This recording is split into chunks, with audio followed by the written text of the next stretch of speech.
মন বোঝা বড়দাই, সামনে এক পিছনে এক, মুখে আরেক, মুখের পিছনে আরেক। তো কি বলি বলুন তো, আমাদের জীবনের প্রত্যেকটা মানুষই হয়তো বেশি সংখ্যক মানুষই এরকমটাই হয়। তো আর এদিকে বরের সাথে তো মাঝে মধ্যে ঝামেলা, এটা নয় সেটা নয়, এই সমস্ত কিছু নিয়ে কিন্তু লেগেই আছে। তো চলো নতুন দিনের সাথে নতুন ব্লগ খানা শুরু করছি। আমি পায়ের উত্তর দিনাজপুর জেলার ছোট্ট একটি গ্রাম থেকে নিয়ে হাজির হয়েছি তোমাদের সামনে নতুন দিনের নতুন একটি ব্লগ। দেখো, আজ দিনটা হচ্ছে সোমবার।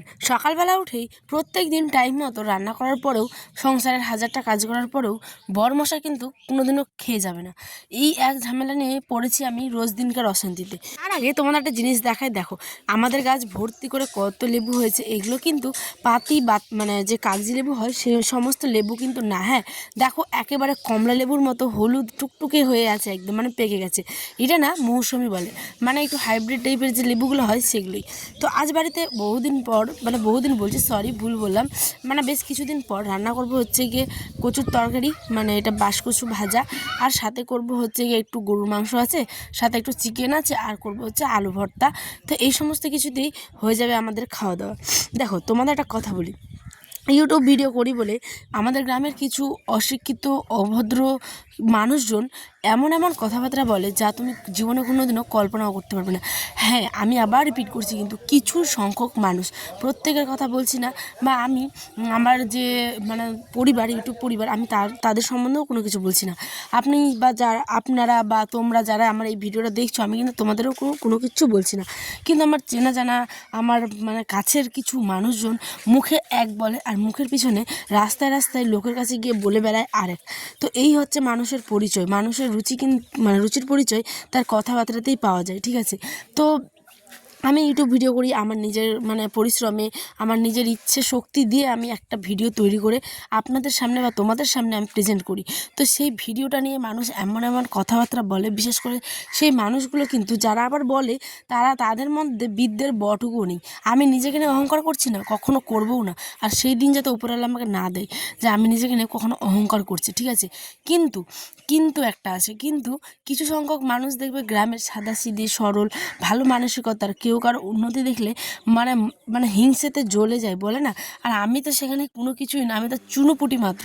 আমি উন্নতির হর্ষ পর্যন্ত আমি এখনও কিছু পাই না ইউটিউব থেকে, কিন্তু আমি ভালোবেসে বিনা ইনভেস্টমেন্টে একটা পরিশ্রম দিয়ে ভালোবেসে একটা কাজ করি, ঠিক আছে?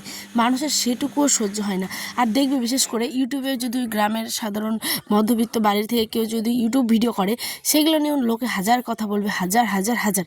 মানুষের সে সমস্ত কথা কোনো কিছু গায়ে আমি তো মাখি না। আমি এর আগে অনেক ভিডিওতে বলেছি এই কথাগুলো, কিন্তু আমি তোমাদের সাথে শেয়ার না করে থাকতেও পারি না, জানো। আমি রিসেন্ট একটা কথা শুনলাম যে আমি বাইরে গিয়ে ভিডিও করি, মাঠে টাঠে গিয়ে যাই, হালকা রিলস টিলস করি, বা কোনো কারণে হয়তো ভিডিও করতে হয় মাঠে গিয়ে আমাকে, ঠিক আছে? তো সেই কারণে আমাদের বাড়িরই আবার কোনো একজন সদস্যকে রাস্তার মধ্যে দাঁড়িয়ে নাকি ডেকে নাকি কথা বলে যে হ্যাঁ রে, তোদের বাড়িকার বৌমাটা তো ভিডিও করে।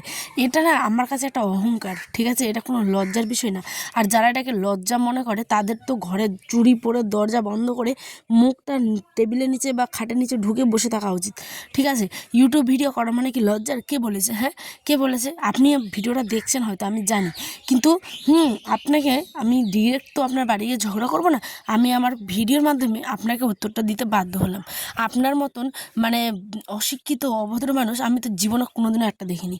আমি মনে করি না যে এগুলোকে রিপ্লাই করা উচিত, কারণ সোশ্যাল মিডিয়া, বিশেষ করে প্ল্যাটফর্ম ইউটিউব হোক, ফেসবুক হোক, যেই হোক, সোশ্যাল মিডিয়া এক কথায় ভালো খারাপ দুটোকে নিয়েই তোমাকে চলতে হবে।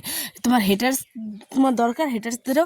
আর তোমাদের আবার যে ফ্যান বা যে কজনই হোক, আমি বলতে বড় বড় ফ্যানের কথা বলছি না, আমার যেটুকু পরিবারের, আমার নিজের পরিবারের আমি লোকজন আজ অবধি মানে আমার ছোট্ট একটা অংশ হয়েছে আমার পরিবারের সাথে, আমি তাদেরকেও বলছি, বা যারা হওনি বা দেখছো ভিডিওটা তাদেরকেও বলছি যে তোমরা না, সত্যি কথা বলতে আমার এতটা পরিমাণে ভালোবাসা দিয়েছো যে তোমাদের এই ভালোবাসার টানে আমি বারবার ভিডিও দিই, আর না দিলে আমার সেই দিনটা ভীষণ ভীষণ খারাপ কাটে।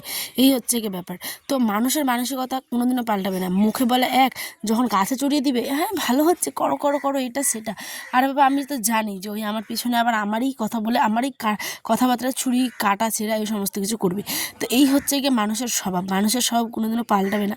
আর বহু সংখ্যক ইউটিউবার আছে যারা কি বলতো এই সোশ্যাল মিডিয়া জিনিসটাতে মানে সমস্ত কিছু নিয়েই চলতে হবে, এটা বিশেষ করে সব সময় বলে, সবার ভিডিওতে দেখবে কিন্তু। তো আমিও তার ব্যতিক্রম না, আমি মেন্টালিটিভাবে এতটাই স্ট্রং যে এই সমস্ত চুনোপুটিদের কথায় কোনো কিছু যায় আসবে না, ঠিক আছে। বড় বড় রাঘব গল্প বলে কবে শেষ করে দিয়েছে, আজ অবধি কিছু করতে পারেনি, 1 বছর হয়ে গেল চ্যানেলটা, ঠিক আছে। তো আমার চ্যানেল এখনও কোনো কিছুভাবে দাঁড়ায়নি বলতে, আমি আমার পরিশ্রমে করছি, হলে হবে না হলে না হবে। তোমাকে যে একদম করতেই হবে আর্নিং বা এটা সেটা, ওটা না টেন্ডেন্সি নিলে হবে না। এটা আমি একটা শখের বশে করছি, মানুষ ইচ্ছে করে করে বাইরে কাজ টাজ করতে যায়, ঠিক আছে। আমার এখন ছোট্ট আয়ন, আমি বারবার এর আগে ভিডিওতে বলেছি, আয়নকে রেখে আমি কোনো কাজ করতে পারি না। যাদের ছোট্ট বেবি নিয়ে ব্লগ করো তারা তো জানোই, ঠিক আছে। এটা নতুন কোনো কিছু বলার নেই। তো যাই হোক, অনেক কিছু বললাম। এদিকে বরের সাথে খাওয়ানোর ঝামেলা লেগেই থাকে, কারণ হচ্ছে কি বলো তো, আমি টাইম মতো সংসারের 1000টা কাজ কিন্তু করে দিই, ঠিক আছে। তারপরেও সে মশাই খাবে না, মানে আমরা এতটা পরিমাণে ভাত কম রান্না করি, মানে ধরো 1 থেকে 1.5 পোয়া এইটুকু চাল রান্না করি, ঠিক আছে। ওইটুকুর মধ্যেও উনি খেয়ে যাবেন না, উনি একদম নিয়ে যাবেন হচ্ছে কি স্কুলে, আর সকালে যাবে হচ্ছে চা খেয়ে, নইলে কোনো বেলা গ্রিন টি করে দিন, না হলে কোনো বেলা ছাতু। এই হচ্ছে কি তার খাওয়ার সকালের রুটিন। তাই আমার মাথাটা প্রচুর পরিমাণে গরম হয়ে যায়, এমনি আমাদের দুজনেরই প্রেশার লো। তো কি করা যাবে আর। এখানটায় আমি দেখাচ্ছিলাম যে দেখো এই যে হাঁসগুলো কি সুন্দর সাঁতার কাটছিল, বিকেল টাইমটা ঘুরতে গেছিলাম আর কি। তো অনেক কিছু বললাম, আজকে কেমন লাগবে না লাগবে আমি জানি না, আর আমি জানি অবশ্যই ব্লগটা সে দেখছে বলেই তাকে আমি বললাম, ঠিক আছে। ওটা আমার গ্রামেরই একজন। আর এদিকে বর কিন্তু নিচে যে বাড়িতে নতুন চালের বস্তা, কারণ আমাদের এই 25 কেজি চালের বস্তাটা প্রায় কিনেই আনে, রেশনের চালটা থেকে যায়, কিন্তু এই চাল খেয়ে খেয়ে বলে না মানুষ হচ্ছে অভ্যাসের দাস, ভালো চাল খেয়ে খেয়ে না পরে রেশনের চাল খেতে ইচ্ছা করে না, এরকম হয়ে গেছে ব্যাপার। কিন্তু তবুও খাই কিন্তু বারবার বলছি, হ্যাঁ।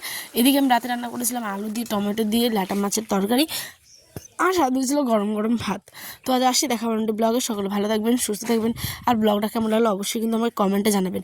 আচ্ছা, আমার কি করা উচিত, ব্লগিং করা উচিত না এই মানুষগুলোর কথা শুনে ব্লগিংটা ছেড়ে দেওয়া উচিত, আপনারা এই কমেন্টে আমাকে জানান প্লিজ প্লিজ প্লিজ। আজ আসি, দেখা হবে ব্লগে, সকলে ভালো থাকবেন।